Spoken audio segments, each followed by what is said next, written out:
7:37 en el territorio continental ecuatoriano, buscando la verdad y abogando por la unidad nacional en pro de la paz y la seguridad en el Ecuador. Queremos saludar al doctor Edgar Zarango, presidente de la Confederación Nacional de Trabajadores. Lo invitamos a un diálogo para conocer qué pasa con sectores privilegiados, porque eso ha sido, como el sector eléctrico, en donde en CENEL se ha hablado de sueldos dorados. Hubo un pronunciamiento del Ministerio del Trabajo, se dictaminó que debían someterse bajo el sueldo del presidente de la República. Sin embargo, daría la impresión de que esto ha continuado en el sector eléctrico en CENEL. ¿Qué hacer y cómo enfrentar esto, doctor Edgar Zarango? Buen día. Muchas gracias, licenciado Rivadeneira, por la entrevista y sobre todo por la preocupación que tiene el pueblo ecuatoriano con referente a esta situación que se genera en el país. Mire, nosotros, y claro, naturalmente a Radio Democracia, a todos sus oyentes que nos escuchan, mire, para nosotros está claro el asunto. De hecho, siempre ha existido estos privilegios, considerando que algunos sectores se autodenominan como sectores estratégicos, cuya finalidad justamente está encaminada a fortalecer la economía nacional desde la utilización adecuada de los recursos naturales. No se trata simplemente de que esos recursos naturales vayan a un determinado sector, sino más bien que esos vayan y estén destinados al desarrollo nacional y para el bienestar del pueblo ecuatoriano.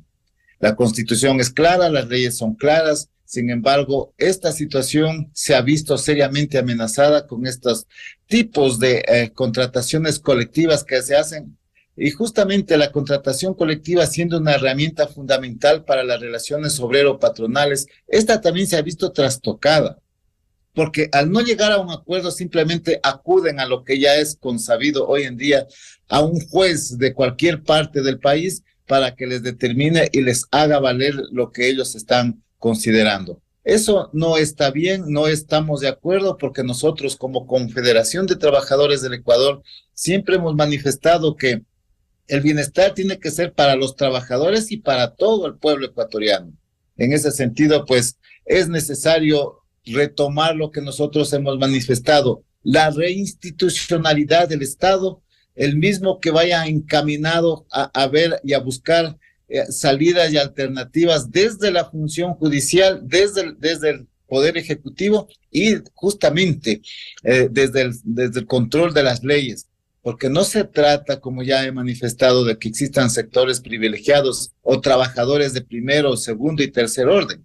Nosotros tenemos trabajadores del sector público, de los sindicatos del sector público, que no hemos podido romper un techo de negociación de contratación colectiva. Seguimos con los 523 de base y eso no puede ser así. Tenemos que ir a un código laboral que nos permita justamente buscar equidades que vayan en beneficio de los trabajadores y del pueblo ecuatoriano.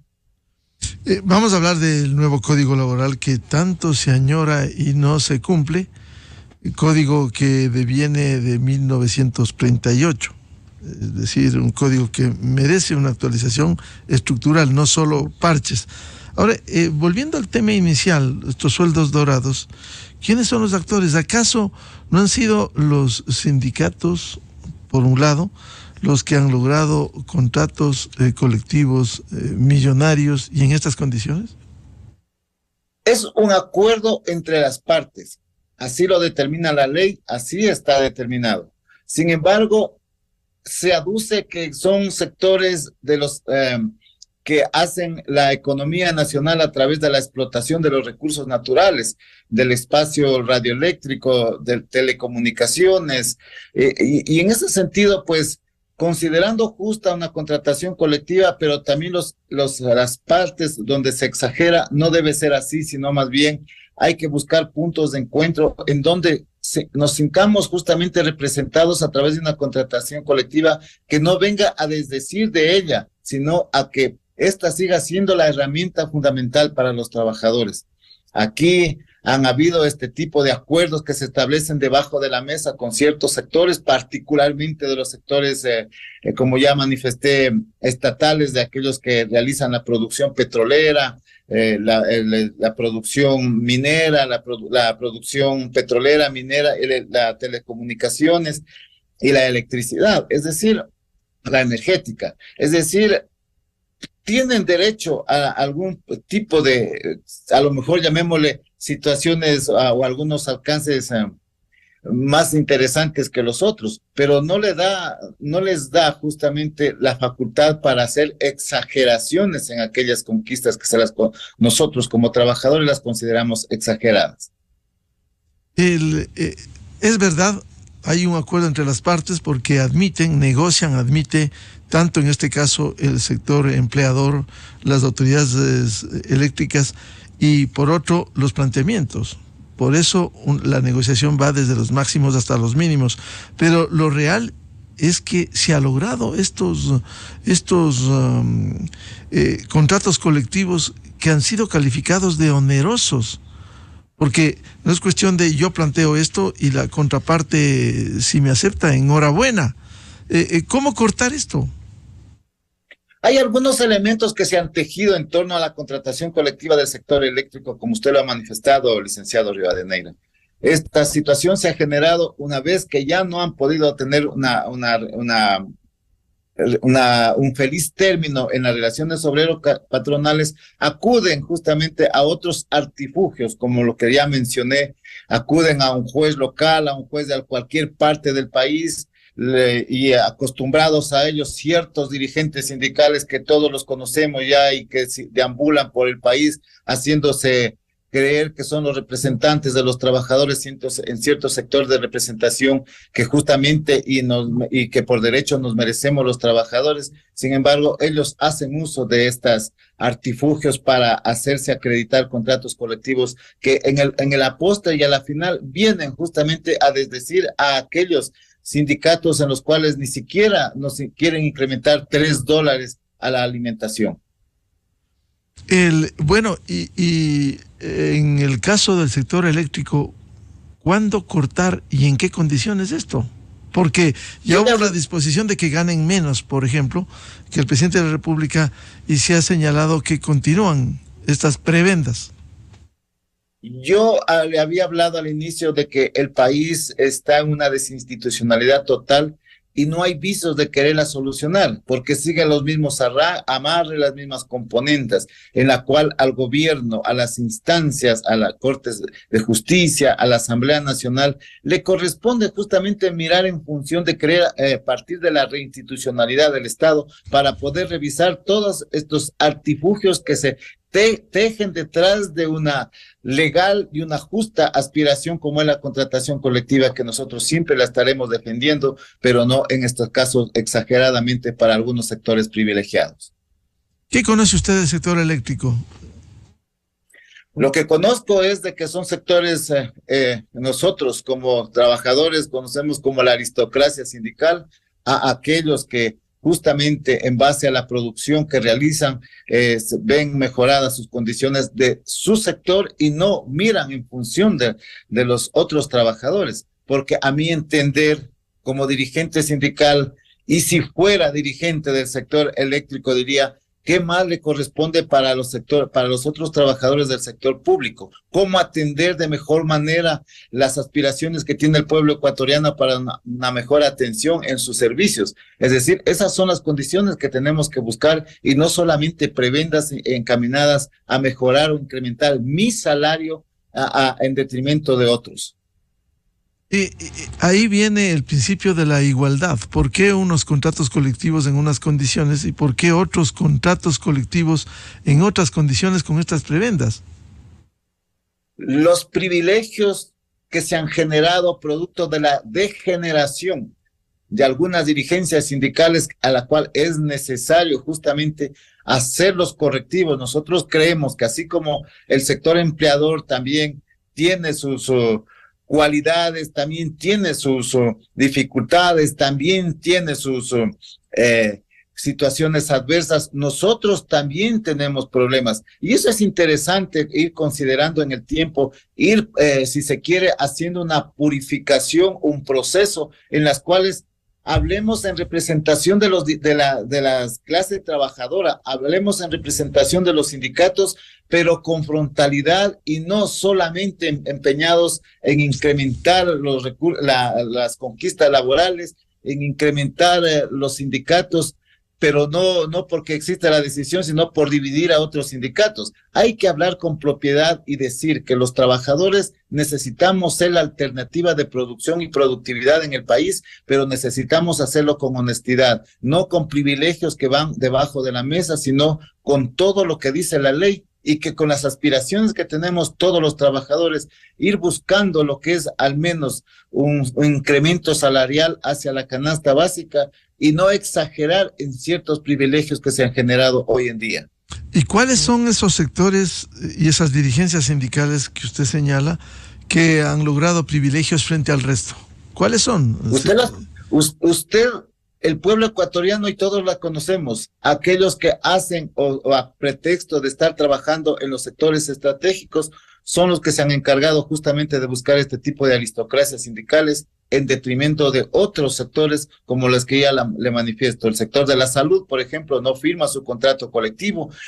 Obras públicas, aún no se firma el contrato colectivo, y en donde simplemente es por decir, la alimentación es de $2.50. Es decir, existe el sector municipal, usted sabe que se encuentran impagos algunos desde el mes de octubre del año pasado. Es decir, este tipo de situaciones no se puede generar en un país donde todos necesitamos sobrevivencia o sobrevivir. Nuestras familias necesitan generar o tener condiciones para por lo menos tener un plato de comida diaria. Esta situación no puede darse en el país, y ahí le corresponde a la Asamblea Nacional revisar estos aspectos que son fundamentales para la convivencia nacional. ¿Y quiénes son las cabezas en el sector eléctrico que han logrado estas prebendas, estos privilegios? ¿Quiénes son? Mire, licenciado, usted los conoce, cuáles están a la cabeza de estos sectores y que se pelean por ser los dirigentes máximos, no por querer hacer aportes al desarrollo del sindicalismo en el país, sino justamente por estas prebendas que tienen en los sectores, como ya lo manifesté, el sector eléctrico, el sector de telecomunicaciones y el sector petrolero. Perdone una pregunta.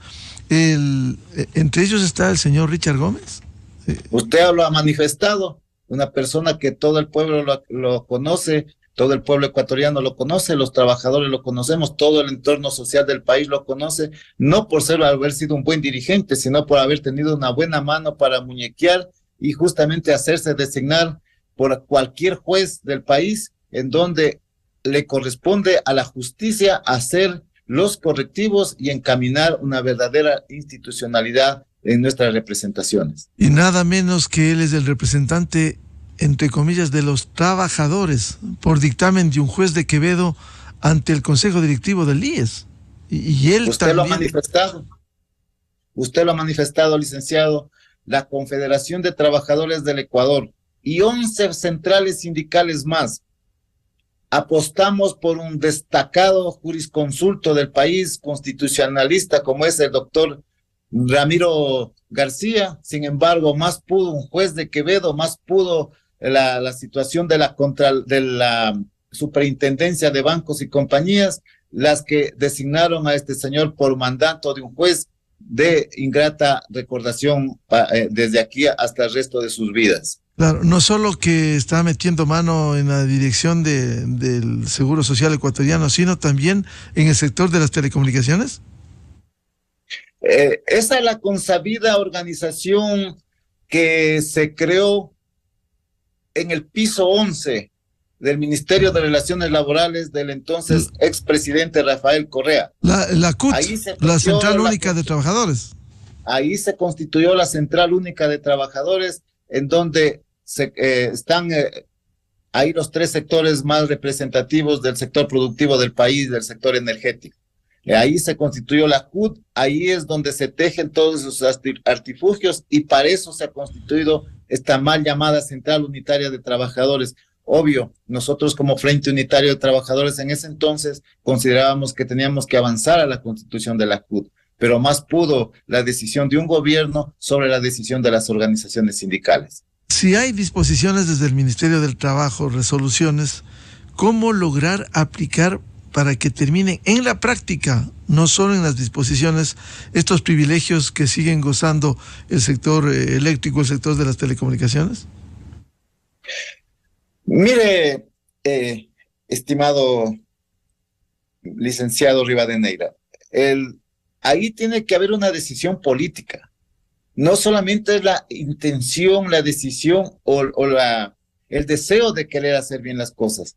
Esta situación tiene que partir justamente de dar directrices concretas desde la Asamblea Nacional, desde el Poder Ejecutivo y desde el Poder Judicial, encaminadas a fortalecer las relaciones laborales como debe ser en otras instancias, el Código Ambiental, la defensa del consumidor. Es decir, hay un sinnúmero de cosas que le corresponde al gobierno, al menos dejar dando muestras de que quiso hacer bien las cosas, porque no solamente, como le manifesté, pasa por un acuerdo ministerial, tiene que pasar por grandes decisiones, porque esto está justamente bastante arraigado, bastante enraizado, y que es necesario justamente buscar salidas con actores políticos, actores sociales que permitan buscar alternativas y salidas, sobre todo en el caso del sector laboral, con una reforma al Código de Trabajo en donde nos permita justamente sentar bases y poner límites a estos privilegios en cuanto a relaciones o contrataciones colectivas.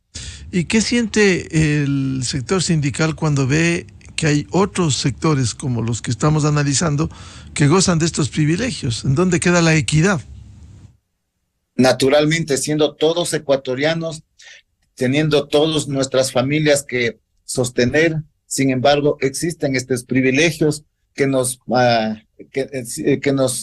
algunas veces nos sentimos hasta impotentes porque no se sabe cómo realizan este tipo de contrataciones colectivas. Mire, en nosotros mismos, en la Confederación de Trabajadores del Ecuador, la semana pasada estuve en Guayaquil con el Sindicato de Trabajadores de Obras Públicas. Ellos nos decían, ¿cómo es que la CUT tiene grandes privilegios y nosotros ni siquiera podemos que nos suban a $5 la comida? Es decir, mire esas inequidades que existen en el país, producto justamente de estos amarres y de estos amarres jurídicos, estas componendas políticas que se tejen tras bastidores. Ello provoca justamente reacciones y descontento frente a la legislación y frente a aquellos que hoy ostentan el gobierno nacional. ¿Cuál es la expectativa que tienen como organizaciones sindicales, usted como presidente de la Confederación Nacional de Trabajadores, para que de alguna manera esto se corrija? Porque además afecta al sector en general de los trabajadores. La Confederación de Trabajadores del Ecuador está atrasado clara su línea de acción. En la parte reivindicativa, seguir justamente luchando por una contratación colectiva que sea digna para los trabajadores, en donde esté amparado ante todo su estabilidad laboral. Hoy se ve seriamente amenazada. Dar alternativas para ellos, buscar una salida como mejorar o incrementar esta escuálida economía a través de un salario que no llega justamente a lo que habíamos hablado ya.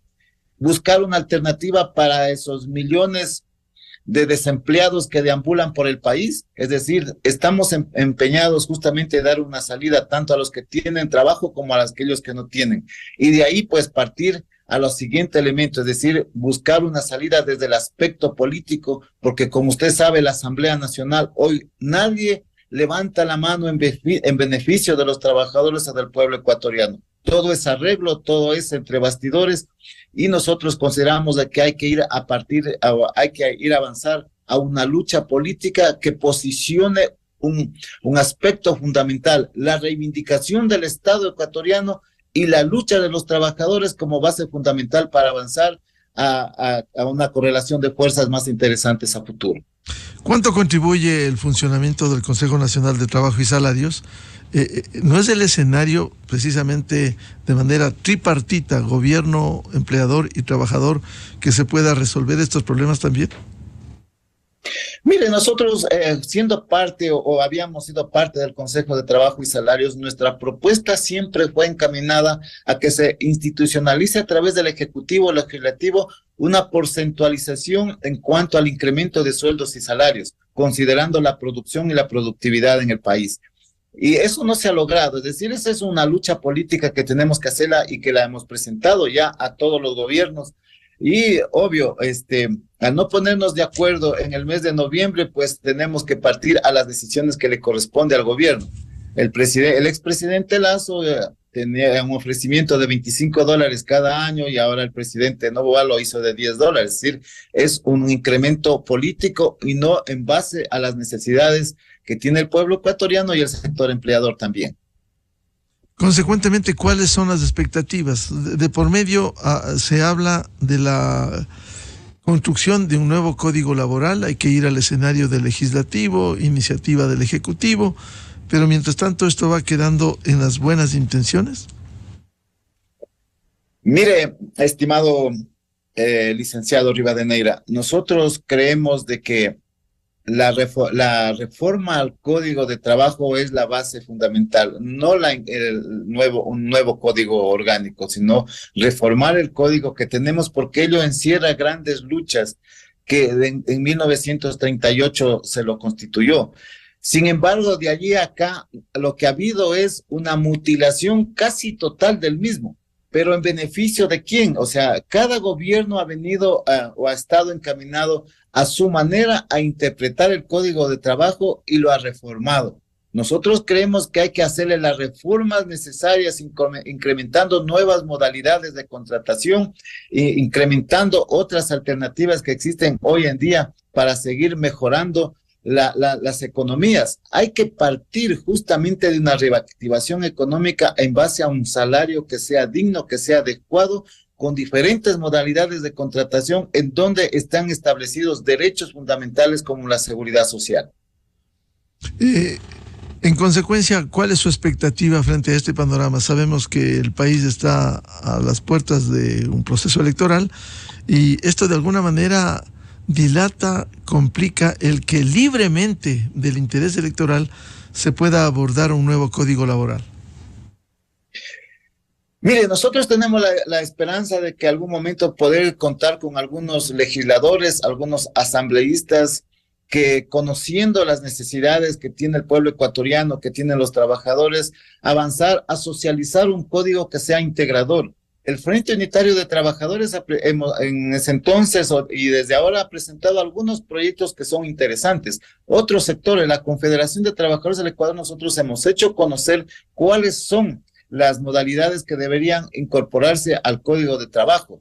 Es decir, no tener cuerpos colegiados de un lado, relaciones laborales de otro lado, sino un cuerpo legal que nos permita, en base a ello, crear expectativas para poder generar empleo, generar trabajo, y que los sectores que están interesados en invertir en el país estén claros de una modalidad jurídica que permita justamente hacer las inversiones que lo considere en base a una normativa legal seria y coherente.